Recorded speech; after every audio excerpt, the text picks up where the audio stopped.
कुछ और क्वेश्चंस ले रहे हैं जो नस्ट इक्वेशन पे बेस्ड है। ये क्वेश्चन लिया हमने जो सीबीएसई एग्जाम के अंदर 2019 में पूछा गया था। यहाँ हमें गिवन है सेल का रिप्रेजेंटेशन और ये इलेक्ट्रोड पोटेंशियल गिवन है फॉर एनोड एंड कैथोड और हमने डिटरमाइन करना है इसका ईएमएफ। तो अगर हमें सेल का रिप्रेजेंटेशन गिवन है तो सबसे पहले क्या करेंगे, उस सेल की रिएक्शन लिखेंगे। रिएक्शन लिखना बड़ा इजी है। कैसे लिखेंगे, एक टेक्निक बताता हूं तुम्हें।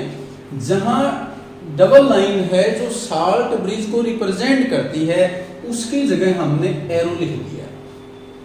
अब देखो साल्ट ब्रिज के लेफ्ट में एनोड होता है, राइट में कैथोड है और इन दोनों के दो दो पार्ट हैं। इसके दो पार्ट हैं, इसके भी दो पार्ट हैं।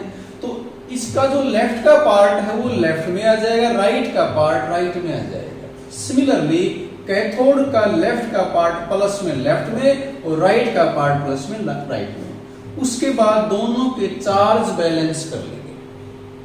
दोनों के चार्ज को बैलेंस करने के लिए, क्योंकि दोनों डिफरेंट चार्ज है, क्रॉस मल्टीप्लाई किया, इसको 3 से मल्टीप्लाई कर दे, इसको 2 से मल्टीप्लाई कर दे और इस तरह से हमने इसको बैलेंस कर दिया। अब नस्ट इक्वेशन अप्लाई की, ये है E cell is equal to E naught cell minus 0.059 divide by n number of electrons. Electron कैसे आते हैं, जैसे पिछले एग्जांपल में बताया हमने, अगर दोनों केटायन के डिफरेंट चार्ज हैं तो उनको क्रॉस मल्टीप्लाई कर दो तो ये 6 आ जाएगा into logarithm concentration of product aluminium ion raise to power equal to coefficient. Pure solid है तो कंसंट्रेशन लिखने की जरूरत नहीं है, divide by concentration of reactant raise to power equal to coefficient.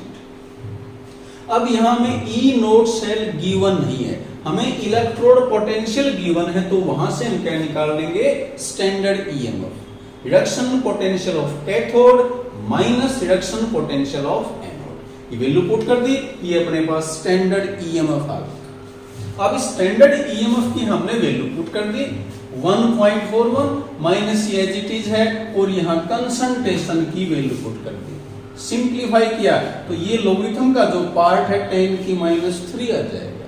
और हमें पता है कि जो पावर होती है वो पहले आ जाती है लॉगरिथम के अंदर, तो ये -3 इंटू log 10 आ जाएगा। log 10 होता है 1। सिंप्लीफाई करेंगे तो ये इसका आंसर आ जाएगा। एक और क्वेश्चन लेते हैं, ये एनसीईआरटी टेक्स्ट बुक की एक्सरसाइज से लिया हमने, बड़ा इंपॉर्टेंट क्वेश्चन। स्लाइटली डिफरेंट है क्योंकि इसमें एनायन है, अब तक जो एग्जांपल है उसमें केटायंस थे। तो ये सेल का रिप्रेजेंटेशन है, इसमें एक इलेक्ट्रोड है ब्रोमीन जो एनोड है और एक है स्टैंडर्ड हाइड्रोजन इलेक्ट्रोड, ये कैथोड है।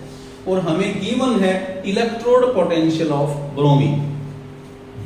तो पहले उसी तरीके से क्या लिखी हमने, सेल की रिएक्शन, डबल लाइन की जगह एरो लिख दिया। इसके दो पार्ट हैं, यहाँ प्लेटिनम है, ये तो एक इनर्ट सरफेस प्रोवाइड करने के लिए लिया गया है। ये वहीं लेते हैं जहां अपने पास लिक्विड या गैस हो। तो रिएक्शन के एनोड के दो पार्ट, एक ये है एक ये है। लेफ्ट का पार्ट Br नेगेटिव, राइट का पार्ट Pr प्लस में। इसी तरीके से इसका लेफ्ट का पार्ट H और प्लस में राइट का पार्ट एरो के राइट साइड। दोनों को बैलेंस कर दिया, ये कोफिशिएंट 2 आ जाएंगे। नस्ट इक्वेशन लिखे हमने इसके लिए। नस्ट इक्वेशन के अंदर ये बाकी तुम सब सारा पता ही, n कैसे है इसको देखें। अगर पिछले एग्जांपल की बात करें तो वहां दोनों तरफ केटायन थे, हमने क्रॉस मल्टीप्लाई करके निकाल लिया था, लेकिन यहाँ दोनों डिफरेंट आयन हैं। तो ऐसे केस में किसी एक इलेक्ट्रोड के लिए रिएक्शन लिख लें। तो जैसे मैं केटायन की लिख रहा हूं, केटायन में क्या है 2H+ और राइट साइड में है H2। अब यहां पर इसका ऑक्सीडेशन नंबर है +1, इसका है 0 और ऑक्सीडेशन नंबर को बैलेंस करते हैं बाय एडिशन ऑफ इलेक्ट्रॉन। तो यहां हमने 2 इलेक्ट्रॉन ऐड किए तो यहां का ऑक्सीडेशन नंबर 0 हो गया, ये भी 0 था तो बैलेंस हो गई, तो n की वैल्यू आ गई 2। इसी तरह से यहां से भी निकाल सकते हैं, इसमें 2 इलेक्ट्रॉन का लॉस हो जाएगा। और into logarithm of concentration of product, ये देखिए प्योर लिक्विड है, प्योर गैस है तो concentration 1 divide by concentration of reactants raise to power equal to coefficient. अब यहाँ भी हमें स्टैंडर्ड ईएमएफ गिवन नहीं है, डिटरमाइन करेंगे। रिडक्शन पोटेंशियल ऑफ कैथोड ये SHE minus reduction potential of anode bromine, bromine electrode है ये, और इनकी वैल्यू पुट कर दी स्टैंडर्ड हाइड्रोजन इलेक्ट्रोड के लिए 0 और इसकी वैल्यू गिवन थी, ये पुट कर दी, तो ये अपने पास माइनस में आ जाएगा। स्टैंडर्ड इलेक्ट्रोड पोटेंशियल इस सेल के लिए माइनस 1.08 आया। अब ई नोड सेल की वैल्यू पुट कर दें, ये सारा एज इट इज है, into logarithm concentration of bromide और कंसंट्रेशन ऑफ HN को हमने पुट कर दिया।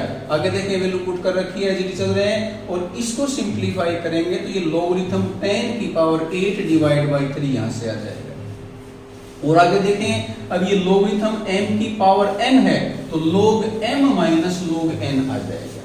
और इसके बाद यहाँ ये तो एज इट इज लिख रखे हैं हमने, इसको लोगरिथम 10 की पावर 8 है तो ये 8 इंटू log 10 आ जाएगा, log 10 1 है तो यहाँ 8 बच जाएगा, और log 3 की वैल्यू होती है 0.4771, ये पुट कर दी, इसको सिंप्लीफाई करेंगे तो अपने पास आंसर आ जाएगा माइनस 1.288 वोल्ट। ये हमने कुछ एग्जाम्पल एक्सप्लेन किए हैं जो नस इक्वेशन पे बेस्ड है।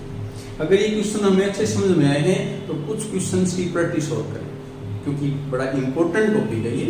तो इस वीडियो में इतना ही करते हैं, थैंक यू।